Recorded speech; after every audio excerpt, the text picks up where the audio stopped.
Radio Sport. Alors on a l'arrivée de Gros Léon sur le chemin numéro 10, mais attention, il y a un grand obstacle, sauf que Gros Léon il ne s'arrête pas. Mais c'est quoi cette idée de se mettre en plein milieu du chemin? Bah écoute, je pense qu'il avait besoin de s'arrêter, il a une petite pause, on a les bières ici, je pense que ça lui faisait du bien, c'est juste ça, une petite pause. Ah, c'est ça que tu lui aurais proposé, de boire une petite bière ici sur place? Bah écoute, une petite bière ça fait du bien à tout le monde, hein. On est en Champagne, quoi de mieux que la Champagne pour boire une bière? Bah non, c'est la Champagne du coup, c'est le Champagne du coup plutôt, non? C'est plutôt ça la logique. Ok, j'avais pas tout compris. Ah ouais, c'est con, c'est con. Trompé de région, je pensais qu'on était en Belgique. Mais, moi, donc, ah ouais, tu viens de la Belgique? on vient un peu de Belgique, mais on est un grand groupe là, comme tu peux voir, on est 4, sacré groupe. Ah, c'est ça votre grand groupe, ah, d'accord. Exact, mais est-ce qu'il y aura besoin de plus pour être une meute? Bah, ça dépend, est-ce que vous ambiancez bien à 4? Bah je sais pas, je pense que oui. Hein. On est là. Allez gars, la Belgique. Ah ouais, tout le monde s'y met, effectivement. La Belgique, elle motive, hein, ça marche vraiment.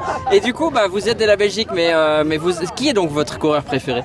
Ah, ça c'est une grande question. Je pense que Wout, on l'aime beaucoup Wout. Hein. Remco fait du bon boulot cette année, donc on croit beaucoup en Remco. Et sur Remco, ouais. Ah, juste un petit message pour Christophe qui est mon collègue. Il voulait dire Wout, hein, il voulait pas dire Wout. C'était Wout van Aert, bien évidemment. Alors, on dit Wout. On dit Wout, hein. Ouais, c'est ça exactement. Parce que les journalistes français ils disent Wout, c'est pour ça. Ils sont français, hein. Qu'est-ce que tu veux? Bah oui, ils sont français. Non, moi je suis pas français. On a Tu te tous un trompes. problème, hein, mais c'est pas de souci. Et donc à part Wout van Aert, il y a pas un petit champion de Belgique aussi éventuellement? Bon, un petit Arnaud Delis, mais bon, on croit en lui. Hein. Je pense qu'on peut dire qu'on croit en lui. Hein. On croit en Lys, c'est ça? Oh putain, il est fort. Il est tellement fort. Monsieur a un peu du mal sur Arnaud, mais on croit tous en Arnaud. C'est un copain.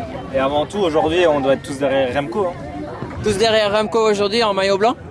Bah, toujours en maillot blanc, mais c'est un peu l'étape qui fait peur à Remco aujourd'hui, donc on va être avec lui. Je pense qu'il manque quelques jours pour qu'il ait le maillot jaune. Hein. Est-ce qu'il va le prendre le maillot jaune justement? Bon, on espère. Mais cette étape-ci, c'est une étape où on peut perdre le Tour de France à votre avis?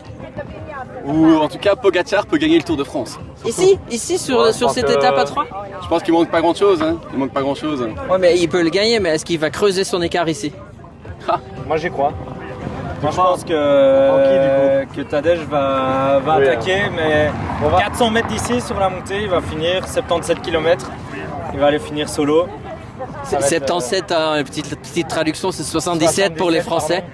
Exactement. Et il va le faire. Je crois que c'est l'étape qu'il a pu cocher. Et qu'aujourd'hui, il va peut-être creuser sur un Remco qui a fort roulé et beaucoup donné il y a 2 jours pour gagner son étape.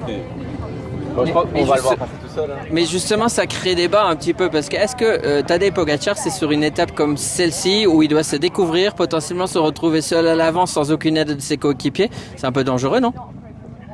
Mais c'est ce qu'il cherche. Il cherche le danger? Non, je pense que c'est un coureur qui veut connaître ses limites et qui veut aller se découvrir dans d'autres domaines où il sait qu'en haute montagne, il va prendre tout le monde. Il y a quelques jours, à la 4e étape, il a pris déjà des secondes à Vingegaard, il a déjà pris des secondes à Evenepoel, à Roglic. Donc ici, c'est une étape un peu particulière qui va faire qu'il peut aller chercher quelque chose de nouveau pour lui. Donc, Une sorte de classique alors. bah ouais, tout à fait. Tout à fait, une classique à la belge qui peut gagner. On n'a pas de cailloux, nous. Non, Il n'y a pas de cailloux en Belgique? Mais voilà, c'est un peu une étape particulière, une étape unique sur les 21 et à mon avis, il va faire quelque chose aujourd'hui. Eh ben, on va voir ça à l'arrivée à 3 ou au départ à 3. Enfin non, à l'arrivée à 3 c'est mieux, c'est mieux. Eh ben merci beaucoup monsieur. Allez, merci. Hein. Bonne étape. Radio Sport.